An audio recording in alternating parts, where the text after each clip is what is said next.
Ahí está. ¿Quedamos solitos, Nacho? Sí, ahí se está conectando. Ahora, ahí va a entrar. Ahora sí. Terminá de cerrar la idea, Gastón, que estabas contándonos, y ya le damos paso a nuestro artista. Que yo quería decir que cuando estaba ahí, en medio de la trifulca de la guerra, yo trabajaba con chicos en ese lugar. Y los chicos agarraban el cuchillo y lo metían debajo de la almohada. Y dice, por si esta noche nos agarran. Y yo decía, pucha, ¿y ahora cómo cambia esta idea? Y al otro día decía a los chicos, bueno, vamos a tener que cocinar. Así que saquen los cuchillos debajo de la almohada y vamos a preparar la comida. Y así jugando con los cuchillos, descubrimos que los podíamos limpiar y guardar. Pero podía entender que ellos, la manera de defenderse en medio de la guerra era guardar un cuchillo debajo de la almohada. Claro. Y no era decirle, no, eso no se hace. Es que hay que ver de qué manera eso se transforma en confianza. Si al otro día lo usamos para cocinar y comer todo juntos, vemos que el cuchillo tiene su utilidad también, ¿no? Una mejor utilidad. Genial, anécdota, gracias, Gastón. Bueno, les voy a presentar a nuestro artista expositor de hoy, Daniel Moisés Contreras Castillo, representante de Perú, que bueno, nos va a hablar de su obra. Daniel, Sí. Nacho nos va a pasar las imágenes y te cedo la sala para que nos cuentes un poco sobre tu obra. Claro, claro, con mucho gusto. Aquí está. Ah, bueno, mi trabajo... Sí. Lo va a cuadrar. Ah, lo vas a cuadrar primero. Claro. Sí. Ahí. Ahí está. Ya está. Bueno, ahí está mi currículum. Bueno, mi trabajo mayormente está enfocado a lo que es el estudio de la cultura moche en estos tiempos, ¿no? Porque desde que estudié en la Escuela de Bellas Artes siempre la inquietud fue del estudio de las culturas peruanas, pre-incas, y es por eso que en el transcurso desde la época que he estudiado hasta ahora, he hecho muchas interpretaciones, ¿no? De varias culturas, la cultura nazca, la cultura paracas, también chavín. Entonces, siempre ha sido una inquietud, me fascinaba cada vez que encontraban en mi país, porque acá en mi país cada vez que escarban en un lugar siempre encuentran un vestigio de nuestras culturas, ¿no? Eso es lo rico y importante de este país tan hermoso donde nació, donde cada arqueólogo que va encuentra siempre un vestigio tremendo. En 1987 encontraron al señor de Zipán, que es digamos así, como un rey, ¿no? Que gobernó en las épocas, los primeros siglos de nuestra era, y me fascinó todo aquello que habían encontrado dentro de esas excavaciones. El antropólogo Walter Alba fue quien encontró y mostró al mundo prácticamente todo ese vestigio. Entonces, todo eso me fue a mí fascinando en el sentido de que esta cultura moche, porque lo que estoy mostrando ahorita es la cultura moche. Como le digo, hay muchas culturas la cual he ido a hacer una interpretación plástica, pero esta cultura moche me fascinó por su iconografía, por la abundancia iconológica que ellos tenían y cómo mostraban al mundo lo que eran ellos, ¿no? En este caso, en este cuadro, yo lo he realizado a raíz de una mitología que fue investigado por un investigador alemán, Julien Golte, él hizo, prácticamente unió o hizo una investigación de varios ceramios de esta cultura que fueron encontradas, y aquí en el Perú hay muchos museos donde se encuentran pues miles y miles de estos ceramios. Entre uno de ellos está el Museo Larco, aquí en Lima, que tiene más de 4.000 a 5.000 ceramios de esta cultura. Entonces, el antropólogo alemán hizo y formó todo un mito, una leyenda. Sacó un libro y para mí, que me encantan las historias, las leyendas, los mitos, fue tremendo. Comencé a leerlas y fue como un cuento, ¿no? Realmente el antropólogo lo hizo como para ir rescatando, revalorando lo que es una cultura que poco a poco se estaba perdiendo. Entonces yo quise prácticamente hacer esa interpretación de ese mito con técnicas plásticas. En este sentido, utilicé pues una técnica mixta, ¿no? Comencé a crear la tela primero, hacer un craquelado, hacer un proceso de rajadura de la base, ¿no? Y luego comencé a dibujar los elementos que yo lo interpretaba de acuerdo al mito, a la leyenda. Algo así como hacer unas viñetas de todas estas leyendas. Este es el entierro moche, ¿no? 1 metro por 1 metro, la cual he utilizado también diversos materiales, láminas de pan de bronce, láminas de pan de aluminio, reemplazando a lo que es el oro y la plata, ¿no? ¿Por qué? Porque en el momento que fue encontrado el señor de Zipán, el dueño y señor de esa cultura, justamente encontraron el oro y la plata como elementos simbólicos dentro de su cosmogonía de ellos, ¿no? Ellos interpretaban al sol con el dorado y a la luna con la plata. Ahí justamente está el personaje principal de esta leyenda, que se llama Quismique. Justamente está ahí con esa indumentaria violeta y amarillo, ¿no? Él está en ese momento haciendo un entierro, ¿no? Dentro de la leyenda, un familiar de él es muerto y con su amigo, el personaje que está, que es un ser antropomorfo, que es una iguana, están haciendo un entierro y están normalmente, o sea, ellos tienen esa costumbre de hacer un entierro debajo de la tierra a unos metros, y entonces están ahí en la escena, están bajando con unas sogas. Bueno, en este caso yo lo interpreté con sogas de plata. Están bajando un set, o sea, el cadáver del personaje de ellos, que está ahí abajo en la parte roja. Y ahí, como van a ver, hay platos, hay elementos de comida, porque su creencia de ellos, y también la creencia ahora, porque eso se mantiene hasta ahora, es de que nuestros muertos van a ir al otro mundo. En el otro mundo hay la creencia de que se va a necesitar un alimento. En el otro mundo ellos van a necesitar elementos para que puedan seguir viviendo, ¿no? Entonces, ahora, en la actualidad también aquí en el Perú, en los cementerios de las zonas rurales, y también aquí en Lima, en algunos lugares periféricos, tenemos esas mismas costumbres, ¿no?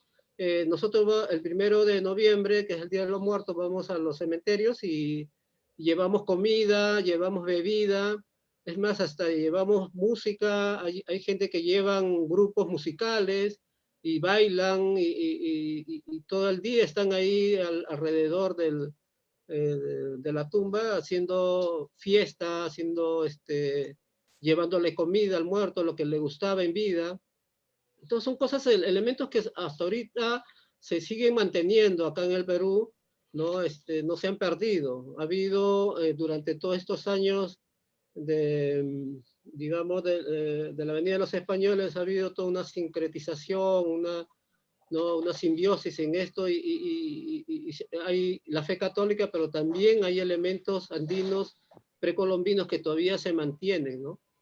ese es algo que a mí me llamó mucho la atención cuando comencé a hacer mis trabajos. Veía que lo que encontraba ahí en esa cultura hasta ahora se mantiene. Hasta ahora tenemos esa costumbre.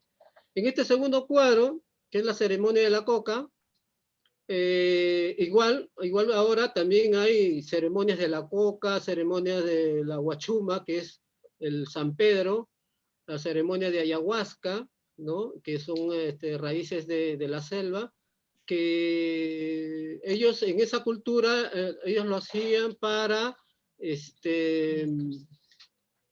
que los espíritus malos se vayan, los espíritus, porque había un temor en esa época, hablan los antropólogos, que la corriente del Niño y otros fenómenos naturales eran fuertes, tremendamente fuertes, que hacían desaparecer las culturas o civilizaciones.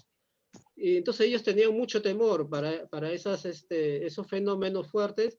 Entonces hacían ofrendas, hacían rituales para que ellos pudieran tener el beneficio de sus dioses, ¿no? En este caso he colocado a dos personajes, ¿no? Dos personajes que están haciendo la ceremonia de la coca. La coca lo he interpretado con círculos verdes, porque normalmente cuando uno chaccha la coca, porque se llama eso, chachar coca significa mascar la coca, haces en la boca uno va acumulando la coca y se va formando una bola dentro de la boca, ¿no? Entonces, eso fue más o menos la idea de poder, parte de la composición del cuadro, comencé a colocar esa bola de coca alrededor de todo el espacio que he tenido.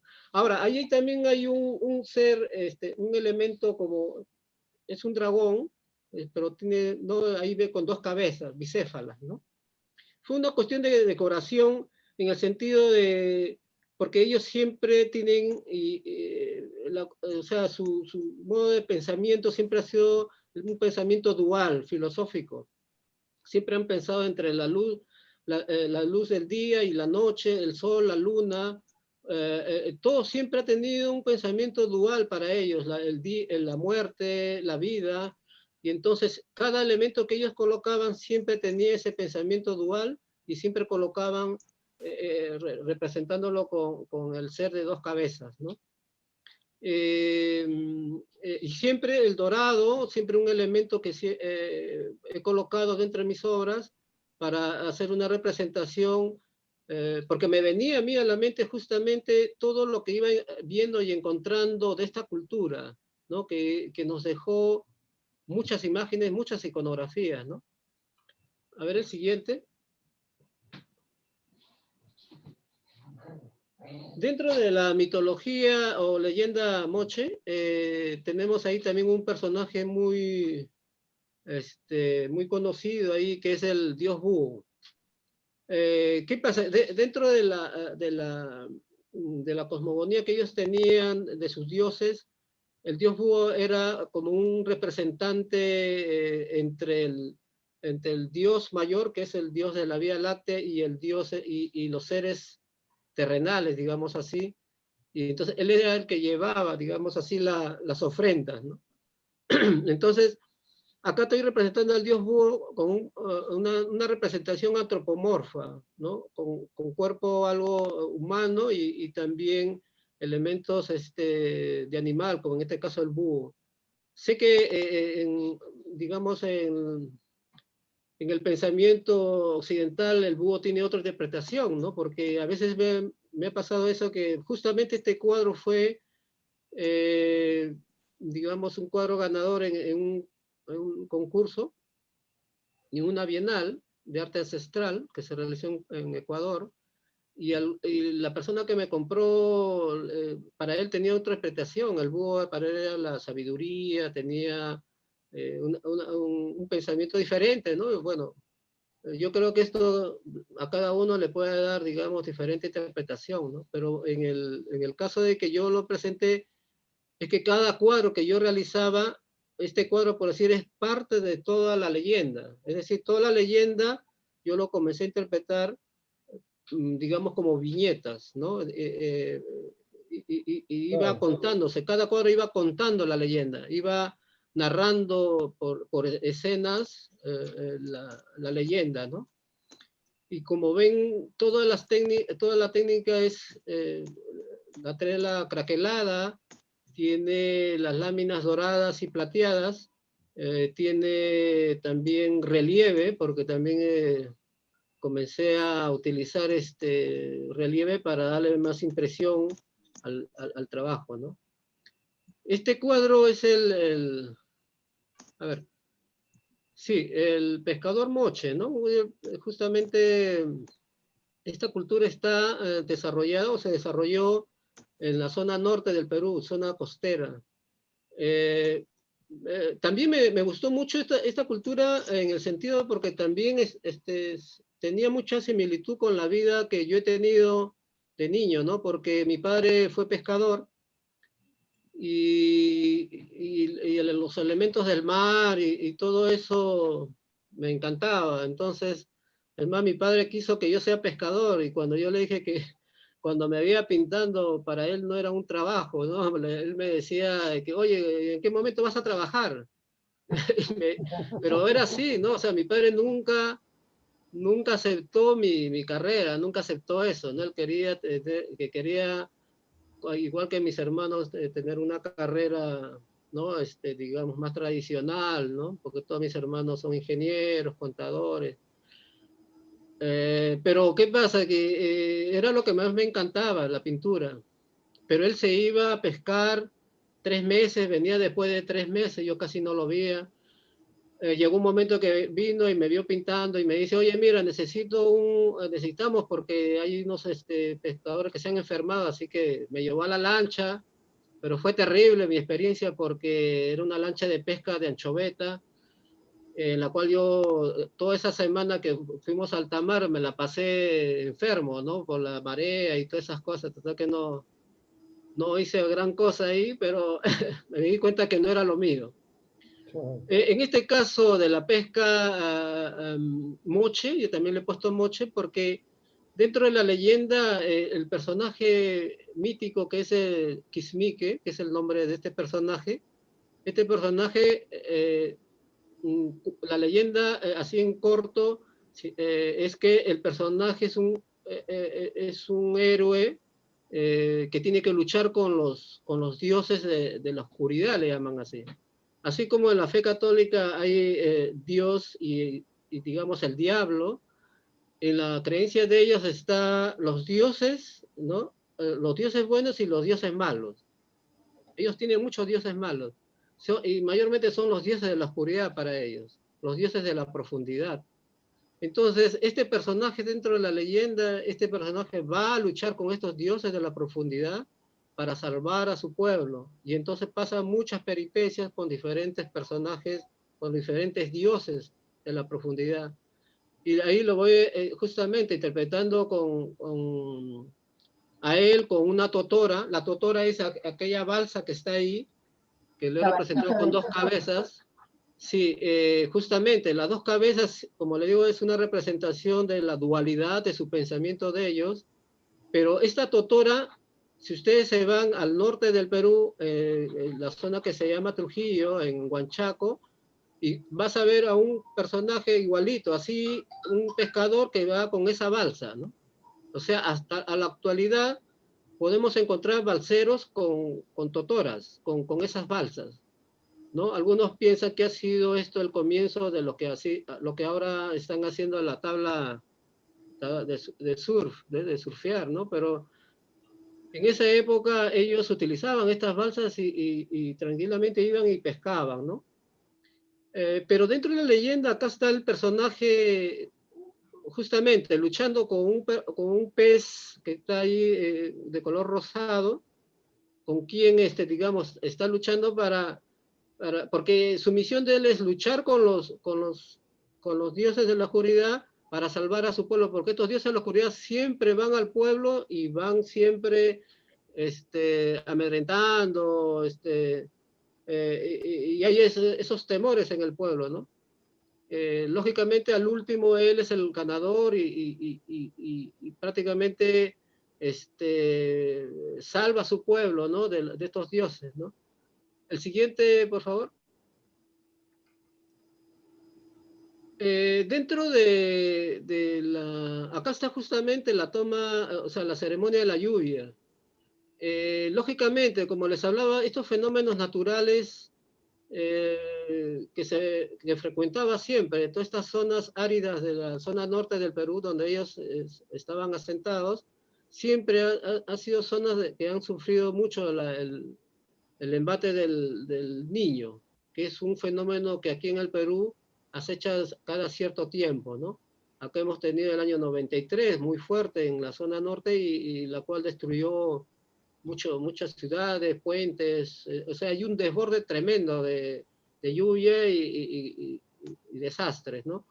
Entonces ellos, para aplacar eso, hacen esa toma de la, como les contaba también, de la Huachuma, que es del San Pedro, para hacer sus rituales, ¿no?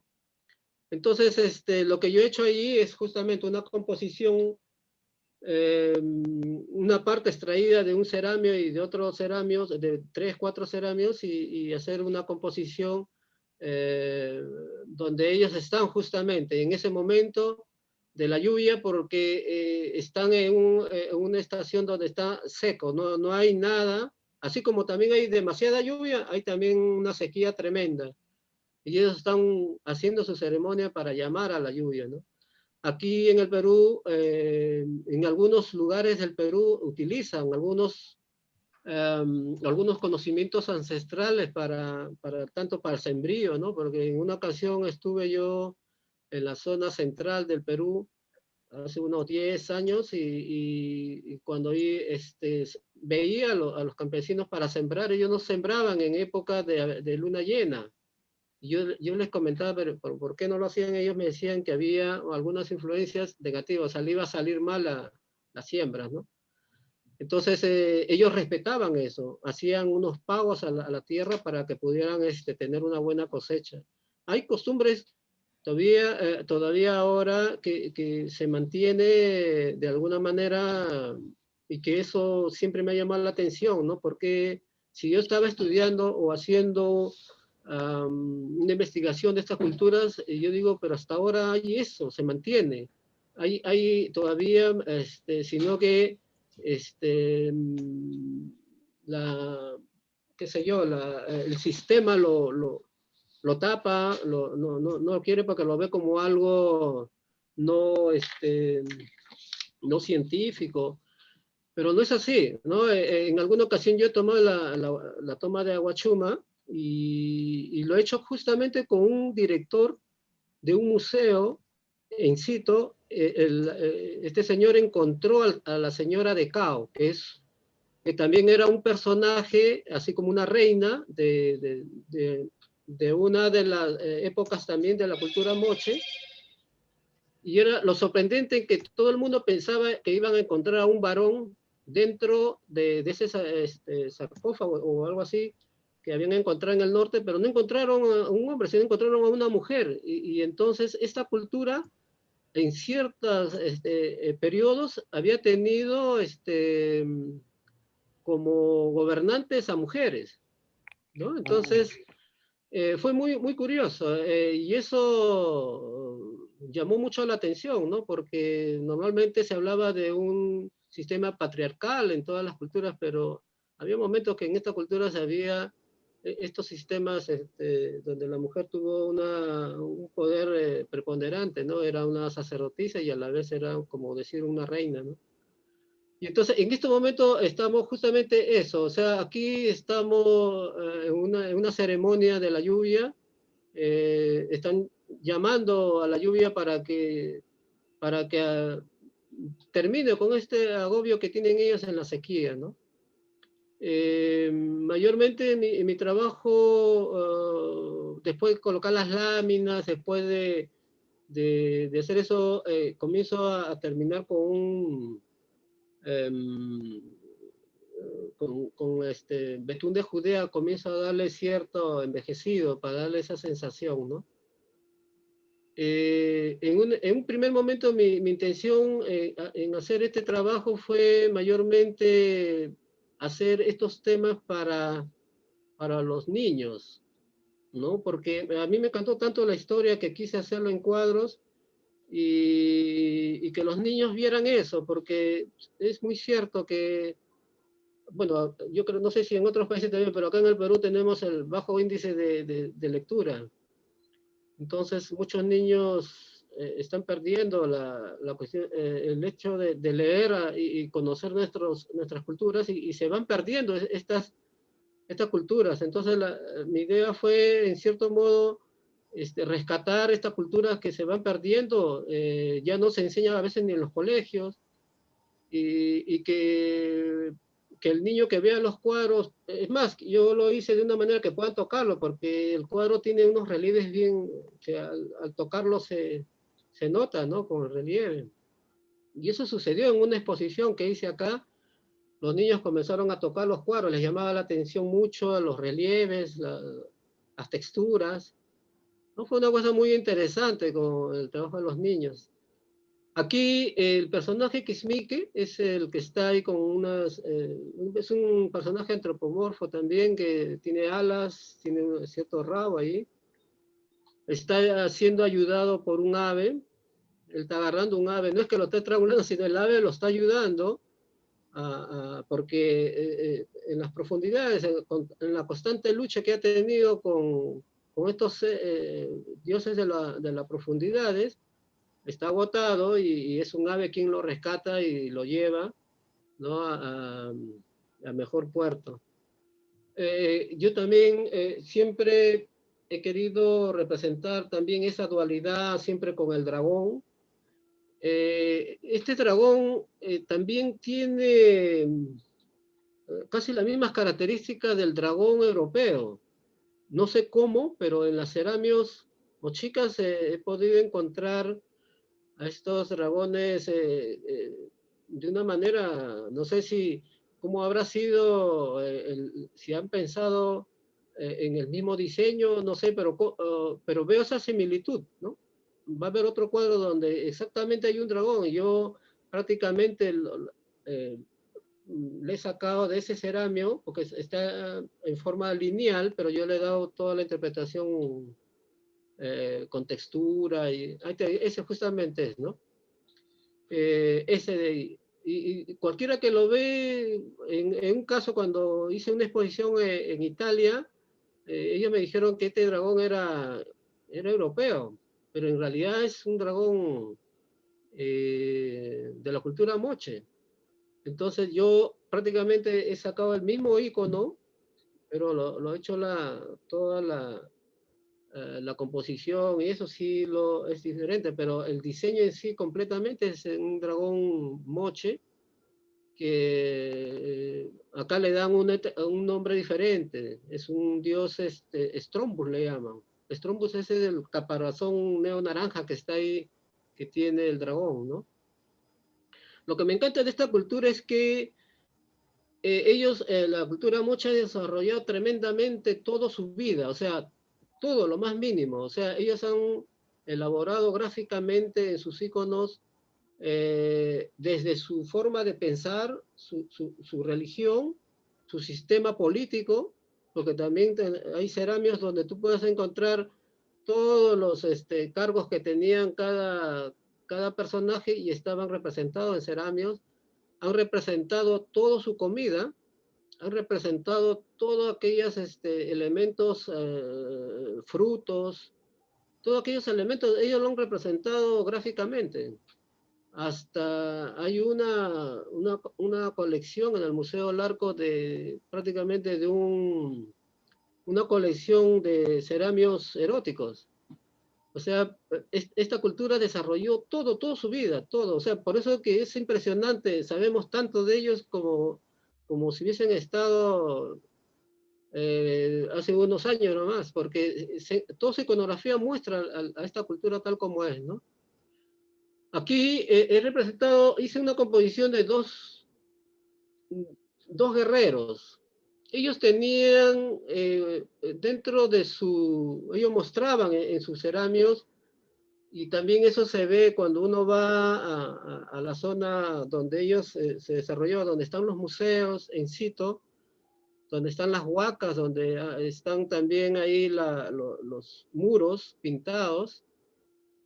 Se ve el combate de dos guerreros, en la cual el guerrero que es derrotado, ese guerrero automáticamente, no sé, los arqueólogos hablan de que hay como una especie de norma o ley que determina que el guerrero que es derrotado, este guerrero es despojado de todo y es llevado desnudo a una zona piramidal allí, en esta cultura, y luego es decapitado. No decapitado, sino le sacan el corazón.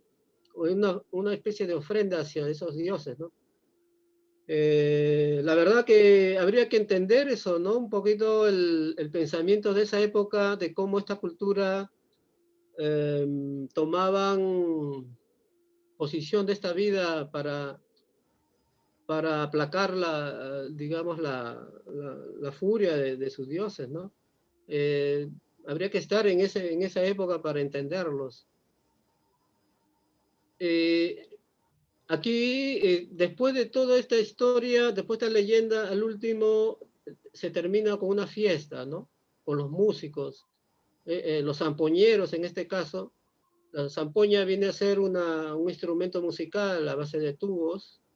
Los hay aquí, los hay en Bolivia, ¿no? En este caso hay 3, 4 personajes representativos de esta cultura moche, quienes están pues en pleno alegría después de que Quismique haya, digamos así, logrado defenderlos de estos dioses de la oscuridad, porque había ese temor. En todas las culturas pre-incas que se ha desarrollado acá en el Perú, había mucho ese temor hacia los fenómenos naturales, y ellos siempre han estado haciendo rituales, fiestas, bailes, y eso aún hasta ahora se mantiene, ¿no? Aquí mi madre es de la zona central del Perú, ahí hasta ahora se hace ritos, se hace bailes, se baila hasta por ir a cosechar la papa,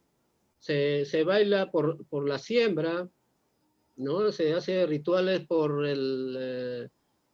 para que todas las cosas vayan bien, ¿no? Entonces eso aquí en el Perú todavía se va manteniendo, ¿no? O sea, en un principio yo pensé que estaba así, pintando elementos ya del pasado, pero me doy cuenta que ese pasado todavía es actual en muchas cosas, ¿no? Que la cultura, digamos, cada vez que va avanzando en el tiempo, es una recreación del anterior. Entonces, aquí muchos artistas hemos, bueno, se ha formado acá como algo así como no una escuela, sino una forma de que todos los artistas desarrollemos estos temas peruanos, este tipo de culturas que de alguna manera nos dan toda esta, digamos, imaginación para poder desarrollar plásticamente lo que nosotros ahora somos, ¿no? Porque yo pienso que de alguna manera hay que mostrar nuestro pasado para entenderlo. Y sobre todo mi trabajo está orientado, como les digo, a los jóvenes, a los niños.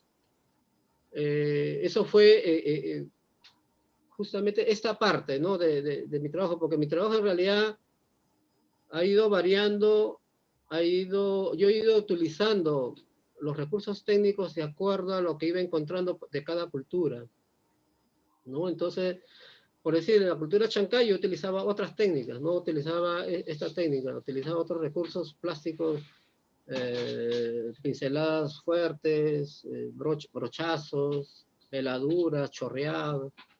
Pero aquí cada cultura me va mostrando algo, me va mostrando su su vida, me va mostrando su fuerza y de acuerdo a eso yo voy tratando de recrear lo que voy viendo, imaginando, ¿no? Aquí de repente en algún momento yo observaba mucho lo que es la pintura cusqueña, no sé si por ahí ustedes han visto cómo en el Perú en la época de la colonia se desarrolló mucho la pintura cusqueña aquí, casi toda la colonia. Entonces, hasta ahora muchas personas, muchos artistas pintan también pintura cusqueña, y yo vi esos dorados, esos relieves, y prácticamente en mi mente mezclé, combiné estos elementos de la colonia y también el concepto de esta cultura. Entonces, algunos justo me preguntan algo, me dicen, ¿tú tienes algo ahí, tienes elementos de la pintura cusqueña? Bueno, sí, le digo, porque he visto eso y yo dije, ¿por qué no aplicarlo aquí? Porque ellos también utilizaban mucho el dorado, la plata dentro de sus elementos, ¿no? Justamente ahí está el dios Cangrejo, que es uno de los personajes de los dioses de las profundidades, ¿no? Lógicamente, yo ahora, bueno, este trabajo está hasta hace 8 años. Ahorita estoy haciendo bocetos ya tratando de ir sacando algo más contemporáneo, más donde yo esté más involucrado dentro de mi trabajo, ¿no? Estoy ahorita en una investigación donde ya lo que he hecho, esta pintura, lo estoy viendo ya de un momento, de otro punto de vista, ¿no? Estoy en eso ahorita, en una investigación donde ya no solamente mostrar a los moches, sino mostrarme yo en mi momento, en mi contexto, ¿no? Pero eso va poco a poco, ¿no? Estoy tratando de buscar esos elementos que me vayan a identificar a mí mismo, ¿no? Sino que lo que pasa en el transcurso de todo mi trabajo, siempre he tenido que lidiar esta cuestión de la venta de los trabajos, ¿no? O sea, siempre, ahora más que nunca te digo, con esto de la pandemia, vender mi trabajo es bien difícil. Entonces yo he tenido desde un comienzo, desde la Escuela de Bellas Artes, siempre he hecho a la par de que hacía mis trabajos que he investigado, hacía mis trabajos para vender unos trabajos, hacía paisajes, hacía elementos más comerciales, ¿no? Que me permitían vender y poder hacer mi trabajo propio. He estado siempre lidiando constantemente, ¿no? Hasta ahora. La situación ahora es tan difícil. Estos trabajos mayormente no es que los vendo, casi muy pocos los vendo, pero o sea, la parte económica sí lo veo desde otro punto de vista, ¿no? Con unos temas, como le digo, más comerciales.